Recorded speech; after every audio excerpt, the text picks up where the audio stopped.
History Inside a Nutshell, the show where we sail into our port of call discussing maritime history. Wow, this is a very different video, isn't it? Despite me feeling very tired from jet lag, I thought I would record this video anyway because I'm going to forget otherwise. Today, I want to talk about my recent trip, and of course I never done a travel vlog on this channel before, but this was a very special trip for me because it is one that I have wanted to do for many years, and the dream came true last week. Honestly, I was over the moon when I first planned it, and now it's happened. I kind of didn't want to leave. I just really wanted to stay where I was. But here's the reason why. So last week, at the time of this video being uploaded, I went to Belfast for the very first time. And the reason why I went to Belfast was because that I went during Titanic week, and let me tell you, it was a really good experience, especially with A Night to Remember. Well, not the actual title of the film, but there is an event called A Night to Remember which happens every single year, and I've always wanted to do that because it was on top of the list, and this did not fail to disappoint, but I will go into it just a second.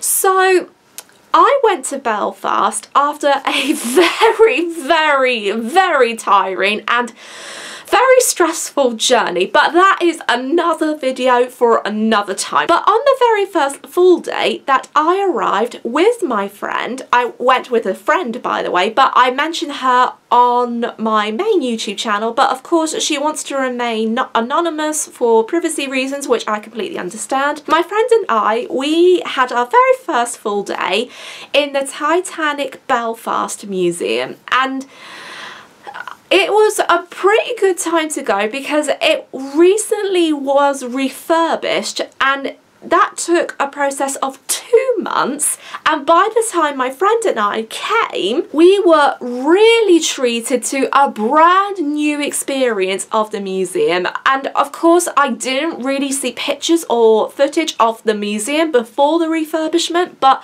it was absolutely breathtaking to see every single thing inside, and the museum didn't fail us to disappoint. And we did have some rain, but luckily we managed to escape most of the bad weather, which is a huge relief. So we went on a tour around the museum, and I won't go into a lot of detail with this because I don't really want to ruin it for those who are planning to go or have never been to it before. But if you have been before, then you'll probably know the bits that I'll be talking about. So when we went inside, we were treated to many items that were on display, and some of them were very unusual, including a time clock, an inspection card which would have been used by third-class passengers before they went on board Titanic because they had to be inspected for any fleas, rats, lices, diseases, etc. And we were treated to items that are currently on loan. Now, the museum has confirmed that some of the items will be on a 5-year loan, so some of the items will be there until 2028 as far as I know. And these items include Wallace Hartley's violin, Ella White's cane, and the keys that were accidentally picked up by Second Officer David Blair. At the end of the tour of the museum, we were treated to a big model of the Titanic, and it had some very wow factors with that model and with the background as well. Now, I wasn't allowed, but I have been a little bit cheeky, and I have recorded some of the footage of what the model is like, so I will insert a clip here.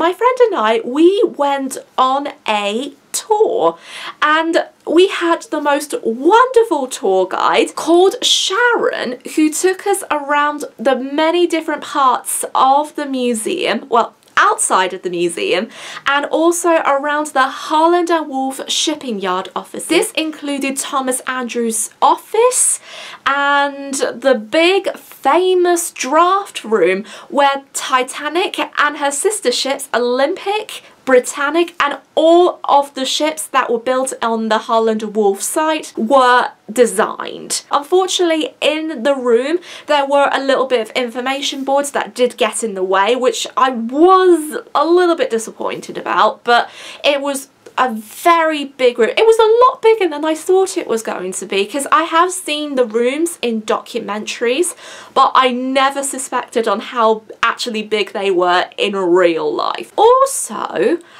we went on the Olympic and Titanic slipways, and in case anyone's wondering, yes, the slipways of the Olympic / Britannic and Titanic can still be seen, but even though they are part of the museum, they are also open to the public, so you would see many people rollerblading and walking, and there will be people who are walking their dogs there. It's just a really amazing thing to see. And the most interesting thing I found out about the walking tour is that on the Olympics and Britannic side, there's patches of grass that represent the people who have survived during the Titanic disaster. And then on the Titanic side, you have loads of chalk diagrams on what the ship was like. So you got the lifeboats, you got the circles that represent the funnels, and you got a memorial to where the bow would have faced, and that includes the people who tragically died in the disaster. I was going to say, it was a little bit emotional walking on the slipway, and just on the very last night, on the 15th of April, before we went back to pack, we had a little bit of a solemn remembrance in silence where we played Nearer My God to Thee, and just had some quiet reflection before we packed and head home. So after going around the tour and around the museum, we went on a tug ship called the SS Nomadic. And the Nomadic is infamous because she is the last ship ever built by the White Star Line to exist. And even though she has been redesigned a few times, she has been sitting in her dry dock since 2013, and visitors can still go inside. We went inside and we were blown away by the interior design, the history, everything. And then the next day, April 14th, on the anniversary of the iceberg collision, we had a very, very big day. So we took this time in the morning to walk around Belfast city, so in the main town centre, and we went to City Hall. So we managed to see the beautiful ceiling, and we walked around to see the beautiful stained glass windows that were in the West Wing, I believe, and one of the stained glass windows included the Titanic, and we took pictures of the stained glass windows, and then we just chilled a little bit before we went back to the hotel room, and then we went to the former house of Thomas Andrews. Now, before I actually get into detail about this, my friend and I went as I was invited to actually go around the house. And the house is not normally open to the public because it is run by a local charity called Action for Cancer, but occasionally they do allow people to go on a tour around Thomas Andrews' house. Now, some parts of the house have been renovated into offices, but the things that still stand today is the main staircase, the hallway, and the famous red door. These parts have been intact, and even though around the building there are parking spaces and schools and some former homes, that wasn't all there, because originally there was a greenhouse and a garden, but that all went. But the rest of the house is still standing. And my friend and I, we had a really wonderful tour around the house. So we saw the most beautiful staircase with the most gorgeous windows. And these stained glass windows were actually beautiful because I learnt that all the stained glass windows are based on the 4 seasons. And on the middle window especially, there are pictures that represent day and night. And I cannot imagine how Thomas Andrews must have felt being in this home, which, interestingly, he never bought. It was rented, but I am going into more detail on this in the near future. After visiting Thomas Andrews' house, we went back to the Titanic Museum to do the Night to Remember event. Now, before I went, I heard so many positive things about it. For the Night to Remember, it only happens every April the 14th, so this is really exclusive. And what happens is that when the event starts from 7:30 and it goes in different half-an-hour slots, visitors are given a tour around the museum, the Harlander Wharf draft offices and the SS Normandic, but they are greeted with people who are playing real-life individuals who existed around the time of the Titanic disaster. This include Alfie Cunningham's mum, and Alfie was one of the members of the Guarantee Group who went with the Titanic, Madeline Astor, Thomas Andrews and Captain Smith himself. And all the actors did a top-notch job. And I cannot begin to tell you how much I really enjoyed them. But Captain Smith's testimony was really spooky, and it had loads of shivers down my spine. And then next door, you got a 4-piece string band who played violins and cellos, and in this group there are 4 individuals who play the Bethany version of Nearer My God to Thee. I have inserted a little clip, so I will include it now.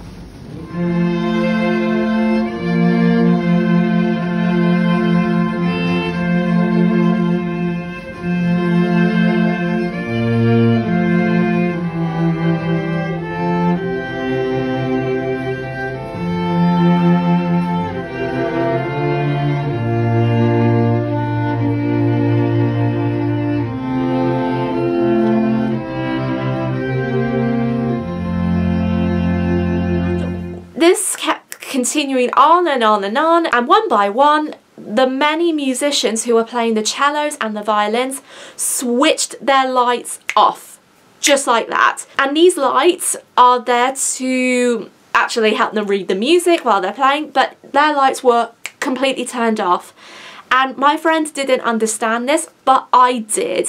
And I had to explain to her later. This was to represent the sounds of the musicians playing and the sounds of them quietly quietened down before they stopped completely, before the ship split in 2. And I was thinking about my documentary when I saw this, and I just thought, yeah, that's how I imagine it would happen, especially with the noises of the screams drowning out the music near the very end.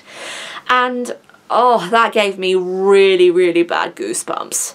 And this, I have to say really, it gave me more goosebumps than it did at the actual museum, because at the museum, when I heard the recorded version, the Holborn version of Nearer My God to Thee, while I was going around the museum, I couldn't help but having a feeling, a very strong emotion. The emotion of crying, stress and nauseous, and that was not normally like me.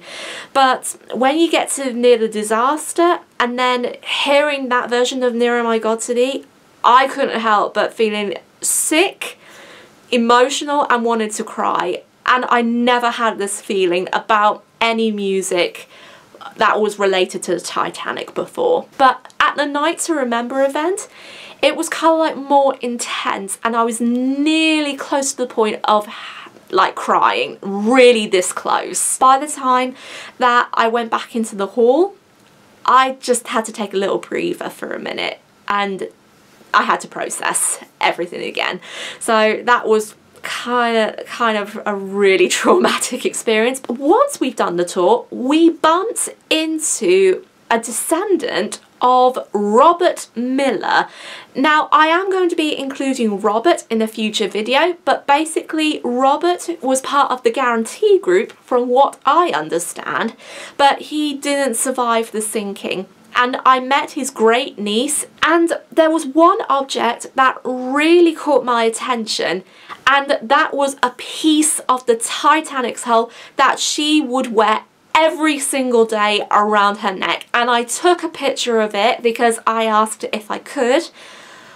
Oh boy, that was pretty spine chilling. And also I got to talk with her as well, and it was so great learning about Robert, and it was really emotional hearing about her connection as well, because you just can't help but stop and think about the people who have been affected or have made Titanic part of their lives, and it's just a really emotional experience for that. And as a historian, I just find it so touching. And then not long after that, we had a special sermon in the inside of the hall, and then we went onto the Titanic slipway holding out electric candles. And with the electric candles, we went on the slipway, and when it was 11:40 p.m, we had a moment's silence while we heard the Bethany version of Nearer My God to Thee. And during that moment of silence, after we had a reflection, we were invited to go to the walls of remembrance, and with our candles we would highlight the name of the person who had died, just one name. And then my friend and I stayed on the slipway for a while, and then we went back at midnight and we just fell asleep. That was basically it. And then the next morning, April 15th, we did a lot of time and we made the most of it, especially since it was our last full day. So we went for a walk towards the Thompson Dry Dock. Now, I haven't really gone in the Thompson Dry Dock, but I took pictures of it. Not great ones, but the gates were locked at the time, so we couldn't go in, sadly. But it just is what it is, I'm afraid. But if I go next time, hopefully I will get a chance to go and visit the Thompson Dry Dock properly. But then also we walked past HMS Caroline, who is the only World War I ship to still survive, from what I understand, but I cannot remember. And then after that, we went back into town again and we visited St. Anne's Cathedral. And oh, the cathedral was beautiful, and there are no words to describe how beautiful the cathedral was. And it's just something about it that was warm, inviting, magical, and the people who were there, they were super helpful. They talked with us about the cathedral's history and its important role in Belfast. And I just really fell in love with the history. But then I also noticed that they had a little something that was on display in commemoration of the 100th anniversary of the sinking, and it still stands in the cathedral to this day. I can't remember the full name of it, but I can't remember if it was a paw or a pill, but I cannot really pronounce the name too much. But this, what I'm describing, it's kind of like a tapestry, but the tapestry was done in a very special tribute for the 100th anniversary of the sinking 11 years ago. And what was done was that there was this really large piece of blue fabric that represented the iceberg and the moonless night, and there were so many white crosses that are around it, and there was a big giant cross in the middle, like a religious cross, and that was to represent the 1,500 people who tragically died. And I thought that this was a very moving tribute, and I was just so glad I got to see it, and it was just really, really lovely. It was really lovely. And then we went back to our hotel room, and then, like I said before, we had our own special vigil, and we had our candles on until we walked past the SS Normandic, and we distinguished our candles. And that was basically it. That was our trip. Honestly, I didn't really want to leave, and I said to my parents that I have been so happy, the happiest that I felt for a very long time. If I had the money, or if there was a job at the Titanic Museum, I would love to move and live in Belfast. But I know it's not going to happen anytime soon or ever, but you just never know. Never say never. But I definitely have a feeling that I am going to miss Belfast very much. But I hope to return back very, very soon, especially for the Night to Remember event, because I came across and met so many wonderful people, and that includes many historians, including historians from the German Titanic Society, which I was so surprised. And then also, Belfast was really welcoming, and they love talking to people who come and visit, and I just felt like I was home. And I felt like this was the place that I really truly belonged. But being back in England, I'm sure everyone will miss me anyway. But hopefully Belfast, I will return again. If not next year, hopefully in a few years' time. But I just think it was one of the best holidays I've had. And it was a dream that came true, that I was happy to do within my lifetime, and I'm so glad that I did. So I'm going to end this video with a very special video of the comparison of photos between my photos and the photos that were taken during the Titanic's time in Belfast. So I'm going to be including that, and yeah, that's basically it really, I suppose. So I am going to be leaving you with the video, and I really hope you enjoyed the vlog, and until then, bye bye.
If you enjoyed this episode, please like and subscribe for future videos.